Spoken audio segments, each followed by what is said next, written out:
தொடர்ந்து கண்ணதாசனோட கதையை கேட்கலாம். விலைமாதர் வீட்டுக்கு கண்ணதாசன் போனதாக நம்ம சொன்னோம்ல. போனதுக்கப்புறம் அவர் ரிக்ஷாக்காரை வர்ணித்து அந்த பெண்ணை பார்த்தாரு.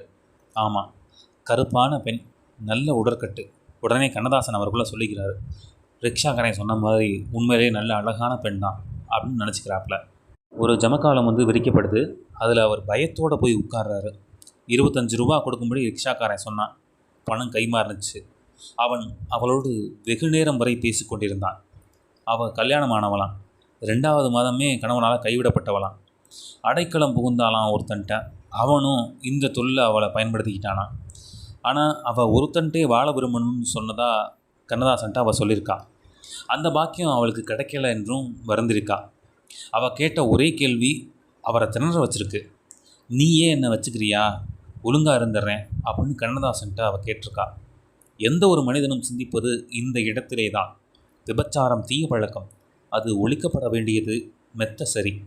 எத்தனை சீர்திருத்த வீரர்கள் வழி தவறிய பெண்ணுக்கு வாழ்வு தரக்கூடியவர்கள்.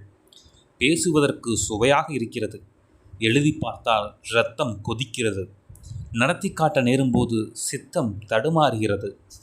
செய்யுங்கள் என்று ஊருக்கு சொல்ல முடிகிறதே தவிர தானே செய்ய முடியவில்லை. சமுதாயத்தில் மேல்தளத்தில் இருக்கிறவர்கள் விபச்சாரத்தை ஊக்குவிக்கிறார்கள். ஆனால் அதற்கு காரணமானவர்கள் எல்லா தளங்களிலும் இருக்கிறார்கள். வாழ ஆசைப்படும் ஒரு பெண்ணின் இதய தாகம் அவனுக்கு புரிந்தது. ஆனால் சாதியையும் சமூகத்தையும் தாண்டி தீவிரமாக செயல்படக்கூடியவனாக அவன் இல்லை. அவளை நம்பவும் அவன் தயாராக இல்லை. நம்பிக்கை பிறக்கக்கூடிய முறையில் அவள் நடந்து காட்டினாள். ஆனாலும் சாகசம் செய்பவர்கள் என்ற பெயரை பெற்றுவிட்டவர்கள் பேசுகிற உண்மை கூட சாகசம் போலவே தோன்றும். இரவு 12 மணியளவில் அவன் அந்த வீட்டை விட்டு வெளியேறினான். அந்த பெண்ணின் முகம் அவன் மனத்திலே நின்றது. கண்ணதாசன் இதுக்கப்புறம் அவர் தங்கியிருந்த இடத்துக்கு வந்திருக்காரு. ராத்திரி முழுக்க அவருக்கு தூக்கமே வரல.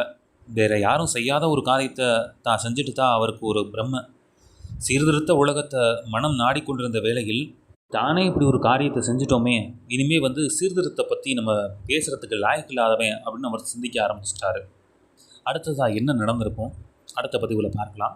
தொடர்ந்து ஆதரவு கொடுங்க.